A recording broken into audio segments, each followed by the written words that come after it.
solution many years ago to cure some difficulties with the relativistic Navier-Stokes solution was to introduce for pi, for the viscous pressure, a relaxation equation which forces pi to reach the Navier-Stokes value at a time.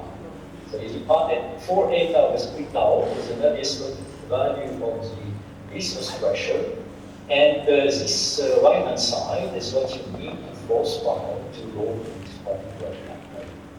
There's also a term 1 over tau is a parameter with like a A1 times T bar, and that's a parameter which I will denomize a little bit later. But you see, the main message here is that this two-moment equation do contain, at least in this particular context of York and flow, but this is actually more general, they do contain second-order hydrodynamics, analyzed by zero. The collisionless regime now. Collisionless regime is a more difficult, because remember, the collisionless regime has done something trivial to an infinite set of equations, where all the moments are coupled with their nearest neighborhood. I mean, n1 is coupled to n-1 and n+1. So, how can simplicity emerge from that? Well, it turns out that if you solve the 2x2 problem, you get already a good result. Let me remind you that history means the momentum distribution obeys this equation, which implies that all the moments behave like 1 over tau at all time. In other words, all the moments are proportional to the energy density with no constants. And this constant form, so this decay in 1 over tau is reasonably accurately reproduced by the two-moment prolongation. That's a 2x2 problem. These are constants, so you can solve. The two eigenvalues, one is 0.93, the other one is 2.2. And if you would solve the infinite set of equations, you will get, instead of 0.93, you will get 1, and instead of 2.2, you will get 2. So, at that point, you get really an encouragement that perhaps the situation is not so complicated, and there is simplification ahead. So, let me do now one step, which is a mathematical step, which consists in rewriting these two equations in terms of an equation for a quantity which is the logarithmic derivative of the energy density. Now, as I've shown before, you see the moments behave like particles at late time. So this logarithmic derivative is just the coefficient, the power of the power. That's one interpretation. The other interpretation is that this G0, when it becomes constant, which is the case if you have the power there, becomes proportional to the pressure asymmetry. So the good motivation to do this change of variables. And if you do so, then you end up with a simple equation, which is now for a single quantity, which is G0. And that equation is a nonlinear equation. And it's convenient to write it in the following form. The time derivative of G0 is equal to some function which I call beta of G0 by analogy with the renormalization group equation, because the beta function is given by this equation. I kept in blue the contribution of the moment L2. If that would be kept, and I will do that in a moment, this equation would be exact. Now, this equation is interesting because it has two fixed points. Namely, there are two places, two values of G0 for which the derivative vanishes. And they are indicated here by these blue dots. These correspond, of course, to the eigenvalues of the 2x2 problem. And they are slightly displaced from the exact value. But now comes an observation which actually can be supported by a more detailed analysis, is that this particular fixed point structure is only moderately changed if you solve the exact equation. And to convince you of that, let me do a simple exercise, replacing L2 over L0, which is not in general, but there is no need the vicinity of the fixed point, by the exact value. If you do that, you move the fixed point from here to here, which is the exact value, and without changing very much the behavior in this region here. Of course, you also modify the other fixed point, but this is of no consequence. The main point here is that this infinite set of equations has a very simple structure which can be understood in terms of fixed point, and this fixed point plays an enormous role in the analysis that I will complete in the last few minutes. So, let me now include the collision. What happens, so far I described in a seemingly complicated way the free streaming of particles. But now I have a separate equation which allows me to include the collision in a rather simple way. I mean, the collision enters only to this term here. And if I do the exercise of transforming the coupled equation into a nonlinear equation, this is the beta function that I get. The W is here defined as tau divided by plus 1, so it's a measure of time. And that's it. So this now shows that there are two regimes. The regime of small time.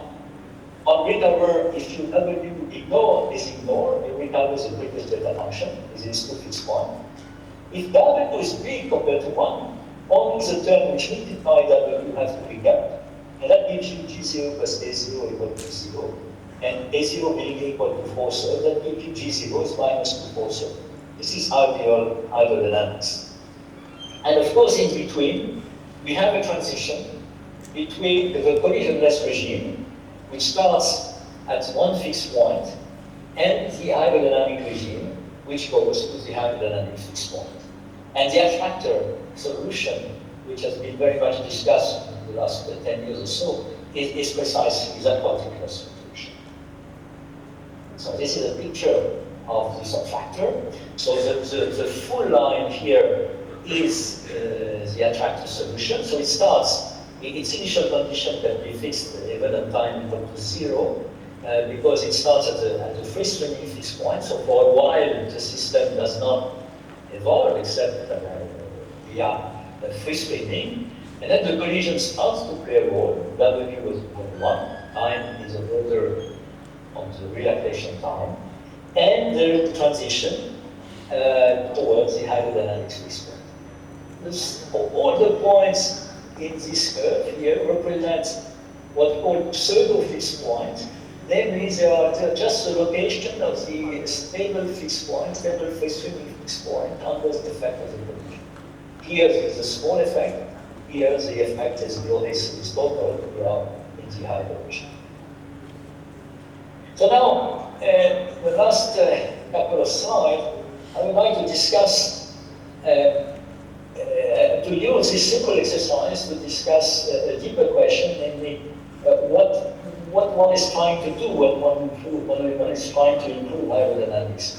And I would like to rely on a calculation, a very interesting calculation that was done a couple of years ago by Gabriel Nicole and George Noronha, where they consider solving the Boltzmann equation with constant cross sections. So in this particular context, that means that the relaxation time, which is the inverse of the cross section times the density, is proportional to the time, because the density typically decreases in this block and flow like 1 over the time. So in other words, we are invited to look at the solution of this equation in the case where the relaxation time is proportional to the time itself. Now, what they get for they obtain an interesting curve, which is the ratio of the viscous pressure divided by the energy density pressure. That's basically the ratio of L1 over F0 in high language.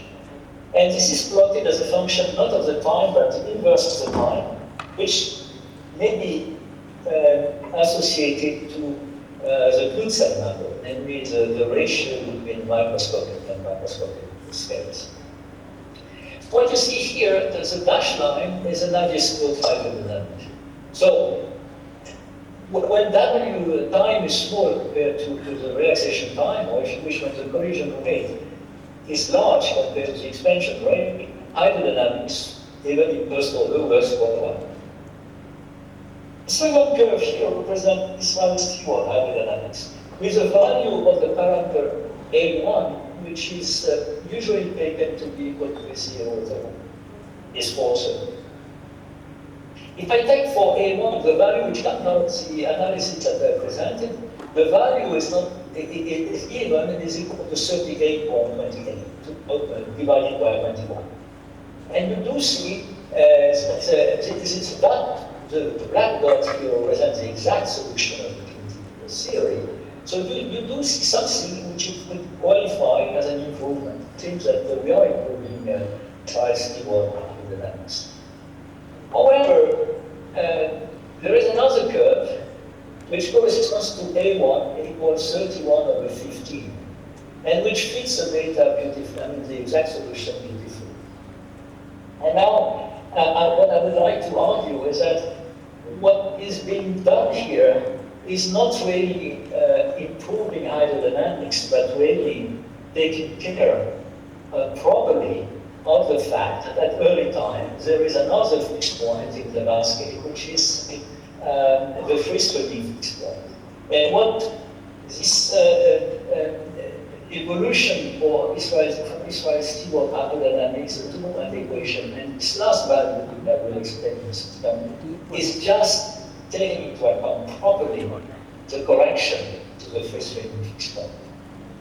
The purple curve is drawn in order to emphasize that there is very little physics beyond viscous hydro in the calculation.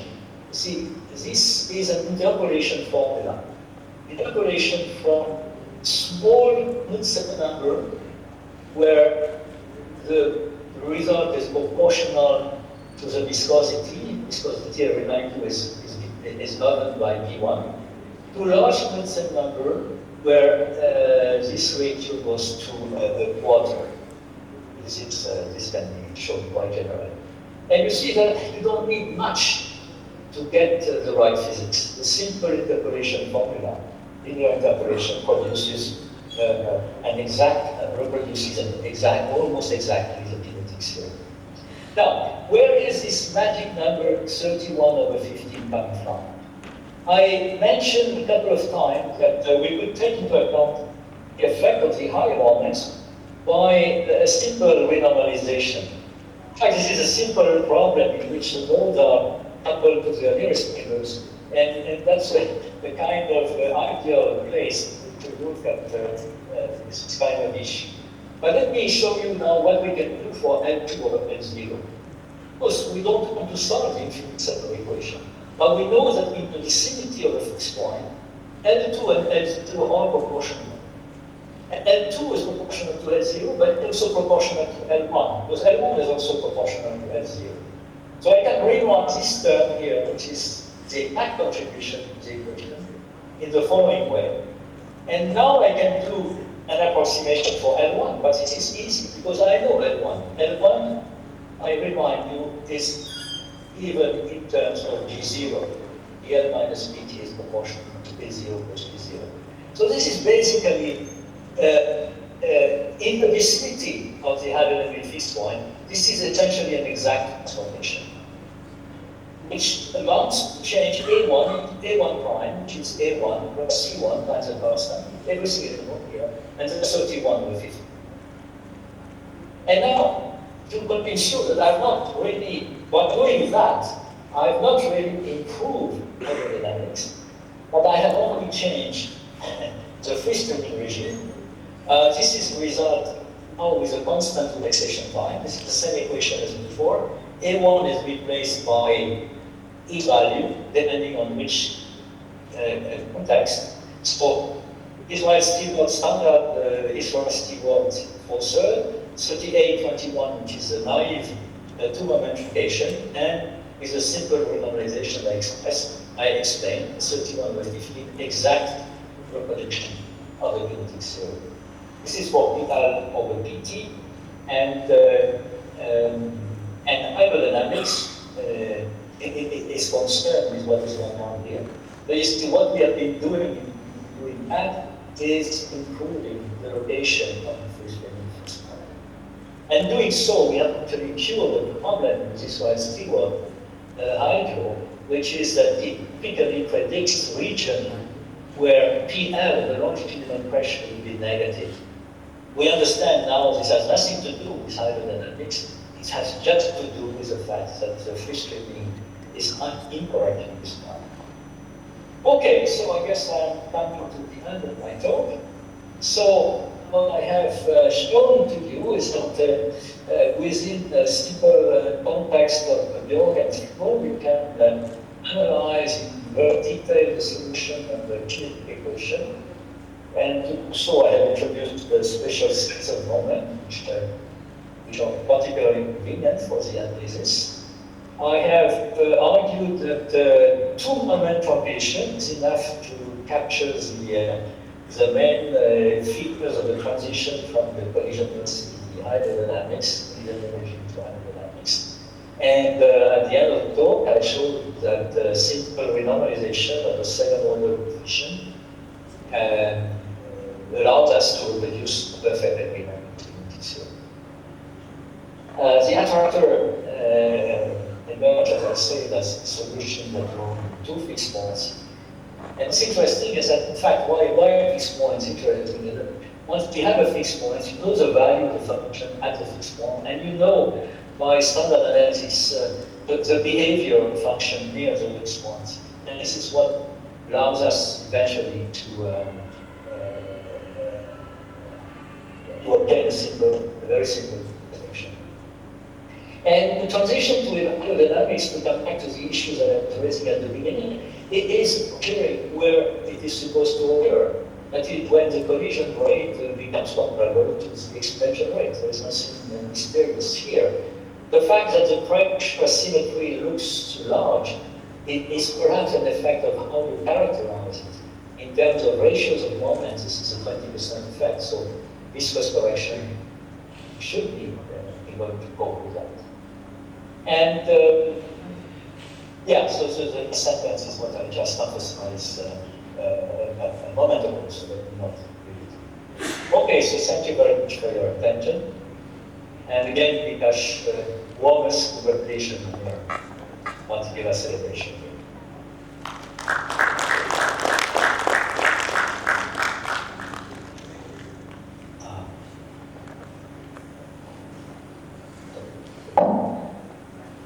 Hello.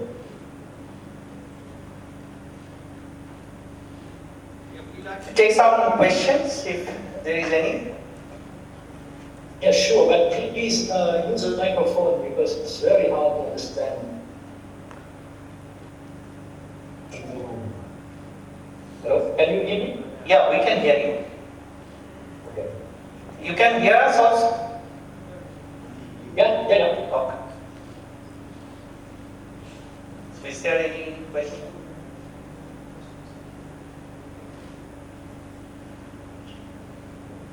I guess not. Yeah, okay, so thank you very much, Professor Pleasure. And so we go to the coffee break, without you, of course. And yeah, thank you. So we now take a break for 15-20 minutes, and please come back early.